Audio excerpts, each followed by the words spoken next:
Welcome back. Randy's got another winning recipe for us, great for the summer. Pasta salad with zucchini and feta.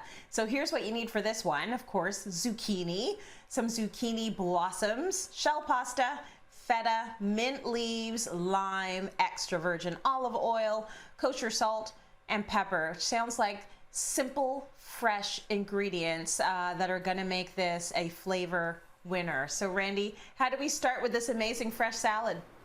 Well, the first thing you do, Trace, is you go out to your garden and you find those zucchinis. And if you're like me, when the zucchinis come in, they come in hard and they're everywhere. And one day they look like this, which is the perfect zucchini, by the way. That's the size you want because that's when they're at their best. But the next day you're like, what happened? Here we go. And then the following day it gets bigger than your arm, and the next day it goes on from there. And then they kind of feel hollow and they're not as nice. When they get this big, just use the flesh on the outside and maybe not the seeds. The next thing I do is I go to the garden and I find some fresh mint, because once it comes up, it comes back every year and it goes everywhere. Tracy, do you have a garden at home? And if you do, what are you growing a lot of right now? We have a fledgling garden at home because the neighborhood raccoons and squirrels are eating the stuff before we can get to it, but we're doing peppers and cucumbers and squash. You'll see this, yeah, they all come in pretty quick when they do. So my recipes usually around this time of year is I just, whatever's coming up, I put it in. And a pasta salad should really be simple. It shouldn't be overbearing. So we've got some cooked off shells here, but let's get started on the vinaigrette. So basically we need some acidity in there. And so I'm gonna get some lime zest into a bowl and just tear it off. But those oils will go in there, and that's exactly what you're after. A little bit of pungency there, and then just squeeze in some limes as well.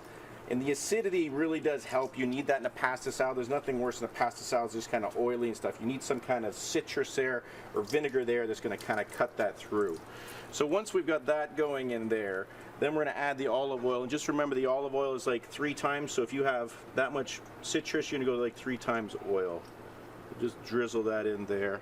And we'll also get a little bit of the salt and the pepper. So now we need our zucchinis, and like I said, that size is the perfect size. So I grilled these off earlier, and what you really want to do is score them and get some like salt and pepper on there, but cook them off and sear them on the one side. But if you see, they're still green. That's a perfectly cooked zucchini because you don't want it to be too mushy.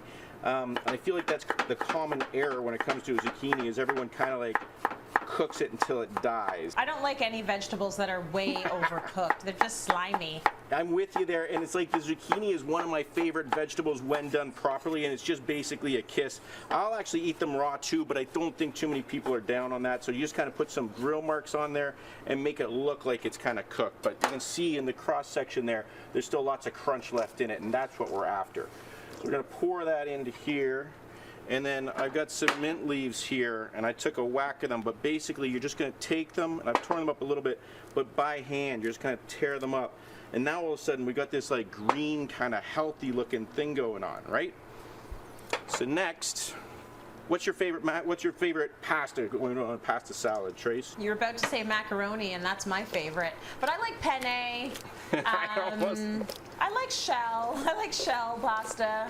Yeah, I like all pasta, really. I like spaghetti. I like it all. In the orecchietti's kind of nice. It sounds kind of cool, but this just seems like a classic kind of dish. And the shells just always kind of bring back that childhood kind of feeling, right? So now we got it here, and you know what? I think we're missing one main ingredient before we go forward. Can you guess what that is, Trace? Cheese, please. Now I was gonna get burrata, but I couldn't find any burrata. That would definitely work, but I want some saltiness because I feel like the zucchinis just beg for saltiness. So I got a little bit of feta here, and I just crunch and toss in there like that, and that is just like raining from the heavens, like those saltiness hail coming in there. And now we go back to the toss, and you can always tell when your salad is well lubricated if you can toss it in a big bowl like this. If it's sticking to the edges, you probably need to go a little bit more olive oil. So then what we're going to do before we plate is the final test. And getting back to my point, you need the acidity, right? And then you need some body, so maybe a little bit more olive oil goes in there. We need a little bit of spice, so we're going to hit it with some more pepper.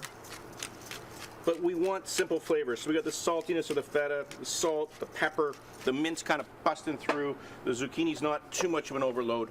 And then we're going to plate it simply like this. Let it fall where it may. And I mean, like, that's gorgeous and healthy and fresh, and it came from the garden.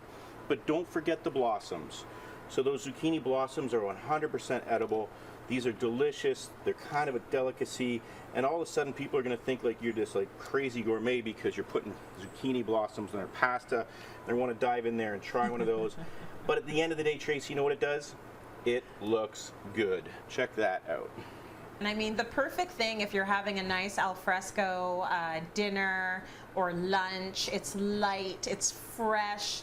You took half the ingredients from your garden. I love that, Randy.